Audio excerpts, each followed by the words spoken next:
Tom Aspinall has dropped some of the most intense and aggressive training footage to date, and it's got the entire MMA world buzzing. The heavyweight champ looks absolutely locked in, unleashing brutal power on the heavy bag with every strike. His focus and ferocity make one thing clear.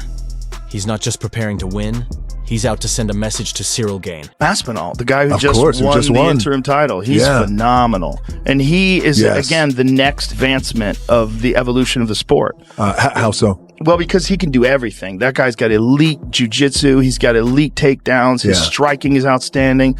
I mean, he knocked out Ciryl, who's the scariest fucking striker in all of MMA. Yeah. And he knocked him out in the first round. And the way he did it was just picture perfect. And he did it with a fucked up back. He fucked his back up and wasn't able to train. He only got the fight call 2 weeks before the event. I was just going to say, right? Yeah. Like he couldn't train. He couldn't train. He just went out there and fought. I knew Aspinall was going to have a speed advantage because he's faster than any heavyweight. Yeah. And that's something that his coach drilled into him when he was young. Speed. Like, be fast. Like, you got to be fast. That's what's going to separate you from everybody else. Speed kills. Speed. And he's a giant dude, 260 plus pounds, but he moves like a fast young guy. Yeah. And he's also just so well-rounded. And he's just beginning.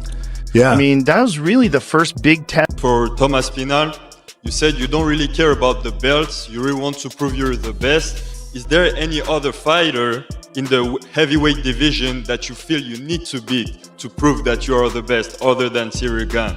Yeah, there's lots of guys. There's lots of guys, man. But I'm the kind of guy who doesn't look past my opponent.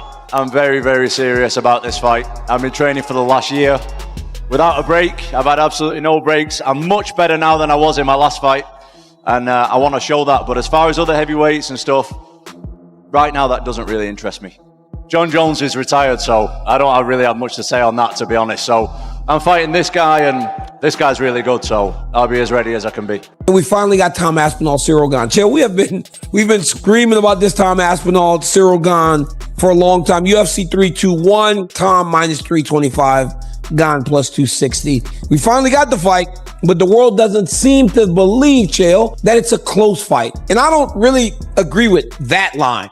I think this fight is much closer. Tom Aspinall minus 325, Ciryl Gane plus 265. If Tom Aspinall loses to Ciryl Gane, the heavyweight division is absolutely cooked. The heavyweight division in the UFC is already hanging on by thin ice at the moment. Legitimately, the only good fight that's interesting that I'm actually excited for in this division is Tom Aspinall versus Ciryl Gane. Everyone is already expecting Tom Aspinall to beat Ciryl Gane, but what if he doesn't? We all built up this image of Tom Aspinall as the only person that could defeat Jon Jones. Gun to your head right now, name 10 heavyweight UFC fighters. If you're like me, you probably only got to 5. It's just not a marketable division right now, and the stakes for Tom Aspinall in this fight are just so extremely high because he has so much hype going for him right now. And if Ciryl Gane beats Tom Aspinall, I am not ready for the absolute Twitter rant that Jon Jones is going to have. I do not want Jon Jones to be validated like this. None of us do. You just know he's going to have the biggest I told you so moment if Tom Aspinall's new training footage shows a different beast altogether.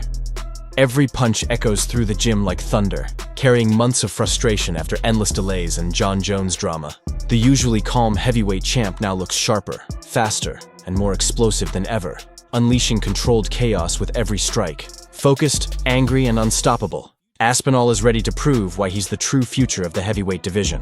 He thinks you should be careful what you wish for, and he'll see you in Paris. How do you think you match up against Ciryl? I better be careful, apparently. Yeah. I think I match up pretty well against him. I think I'm equally as fast as him. I move equally as well. The difference is I can grapple. I've got a lot of power. And I think that's pretty undeniable at this stage of my career. I've got a lot of knockouts on my record, mate. I have to touch you once, and I wasn't even throwing heavy tonight. I thought it was going to be a 5-rounder. I didn't mean to knock him out. I was pretty sure that was going to be a 5-round fight tonight, and just takes one shot, mate, at heavyweight, especially with me throwing him. What do you think about like Aspinall and Ciryl Gane? Like who do you think he will win? Is the winner something that interests you? Cara, ali é uma luta assim difícil, né? Mas, pô, o Tom Aspinall, campeão, vem mais confiante. Mas assim, eu vejo que ele lutou com atletas também, assim, muito agressivo, entendeu? E ele tá levando a melhor ali, mas acho que o Ciryl Gane, ele é um cara assim mais, que movimenta mais.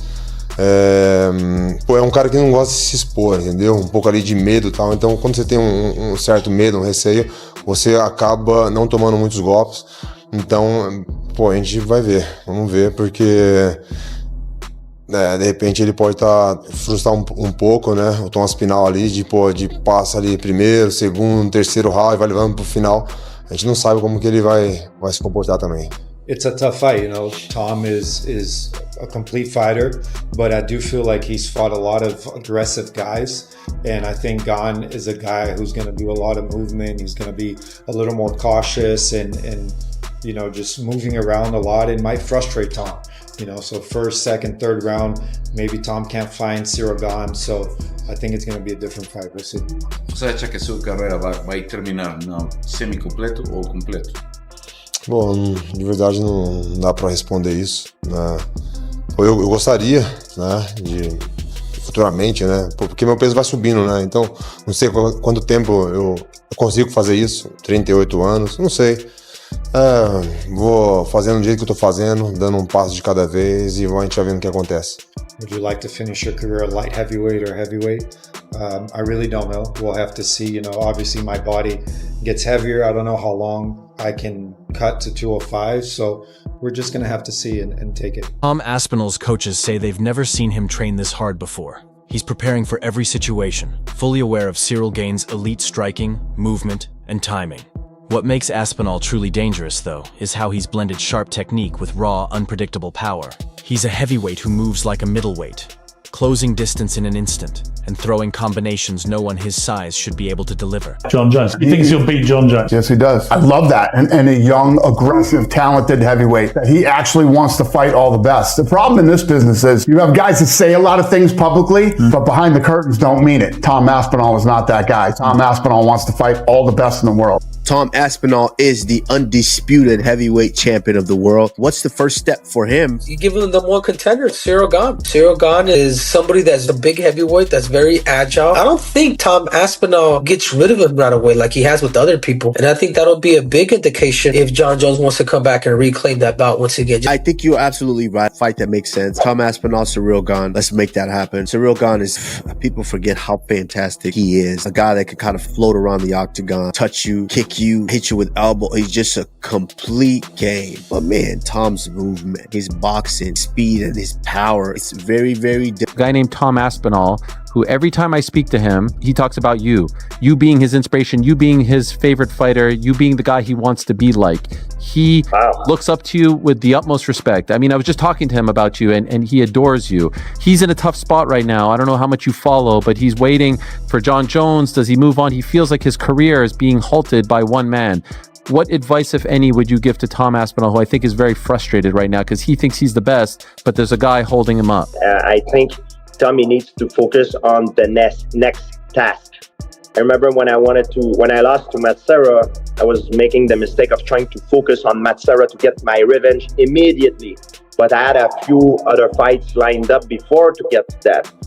And if he's only focusing on Jon Jones, and if Jon Jones does not come back right away, he's not focusing on the right thing. He needs to focus on what is next, the next path.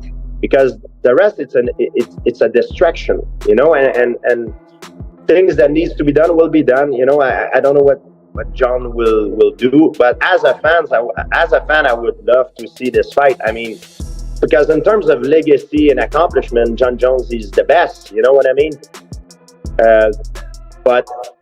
And I understand Tom from his point of view that he's a proud fighter. He wants to beat the best, but now it's all depend on what Jon want to do. If Jon still want to do this, if he's compensated fairly, all that plays. So Tom should not focus on that because it's outside of his control, and he's wasting a lot of energy focusing on that. And I know it's very hard, but he needs to sort of self-hypnose himself to focus on the next thing and be hungry about the next task. And by doing this, only focusing on the next thing is legacy, and perhaps one day he's going to be the greatest. Here's a question with Aspinall. What happens with Aspinall in the second round? If you want to talk about a guy who sprints, I don't think anybody moves like that guy does. He beat everybody else's ass too. All the other heavyweights, ragdoll dudes way bigger than him. He's just a freak, and he is again the next the next advancement of the evolution of the sport. How so? Well, because he can do everything. That guy's got elite jiu-jitsu. He's got elite takedowns. His striking is outstanding. Like, I've seen a lot of heavyweight, even Francis, who's like the greatest, scariest power striker I've ever seen in the heavyweight division. No one's scarier than Francis. Francis does not move like Tom Aspinall. Tom Aspinall is significantly faster than every other heavyweight. That's a real problem. At a 250 plus pound frame, his movement's extraordinary. And that's something you have to deal with. Like, that is a crazy ability. Like, his ability to move, like the way he moves, is so much different than everybody else in the sport. He moves like a 175 pounder. He doesn't move like a 250 pound guy. Incredible stand up, knocks guys out with one punch, black belt in jiu-jitsu, really good wrestler, his everything, and he's young. So what's your prediction if it happens? It's hard to bet against Jon. It's hard to bet against Jon, but Jon's not a real heavyweight. Jon could make light heavyweight 100%. He weighs 230 right now, maybe a little less than 230. There's no doubt in my mind that if Jon just changed his diet. Is it a fight, or do we just want Jon Jones back for a big fight? Because those are two different things. That's exactly my point, right? I want the competitive fight. I think hardcore fans, but that goes exactly right into what I was saying, right? Do we want entertainment? Because what Alex and Jon is going to do is have a ridiculous build-up, right? Like, where everybody's going to be pumped. There's going to be people betting on Alex. There's going to be people, just like Conor going and fighting Floyd, right? There's going to be people like, oh yeah, Conor's got a chance. I think Alex has a better chance than Conor did against Floyd, by the way. But you get my point, right? Like, the matchup is literally the nightmare matchup for Alex Pereira. Like Jon is as big, probably bigger. I think probably a little bit bigger than Alex Pereira. A heavyweight, certainly bigger. A million times better wrestler. Like, there's no possible way in hell that Alex, his wrestling is to Jon Jones's level at this point. Even if Jon Jones is out doing cocaine for the last year and then just shows up and fights, Jon comes back. He has to fight Tom Aspinall. There's no other good fight to make. And again, but then you kind of get into the debate of, is this a sport or is it entertainment, right? Entertainment wise, which I think we talked about a little bit about the White House card period. Is this going to be make the biggest fights you can, or, make relevant fights? And if you're making the biggest fight you can, you go with Alex Pereira, Jon Jones, 100%. Especially if you're Dana and you trust that Jon Jones is going to make it there on time, or not go to jail in the meantime or anything, right? And but I think it's a no-brainer in terms of like the biggest fight that you could potentially make. I still think he should fight Tom Aspinall, though. I don't know which is really a bigger fight. You got to think, like, Alex, I know he's a bigger star, but Jon Jones is big enough to carry whatever fight that he comes back to. And if it's Tom Aspinall, he's fighting for the heavyweight title now, and that makes it as big of a fight as if he's fighting Alex Pereira. Tom Aspinall isn't just bringing knockout power. He's got the grappling and submission IQ to finish the fight anywhere it goes. That's why many believe Ciryl Gane doesn't stand a chance. Aspinall has made it clear he's not looking for a drawn-out chess match. He wants to walk in, dominate, and end it early to prove he's the true heavyweight king. But for him, this fight is about more than just a belt. It's about everything he's endured over the past year. The delays, the Jon Jones drama, and the constant doubts. This one's personal. He's fighting to silence critics and show that his success comes from pure skill, focus, and determination. And the scariest part? This fired-up version of Tom Aspinall might be the most dangerous we've ever seen. If his training footage is any indication, Ciryl Gane could be stepping straight into a storm at UFC 321.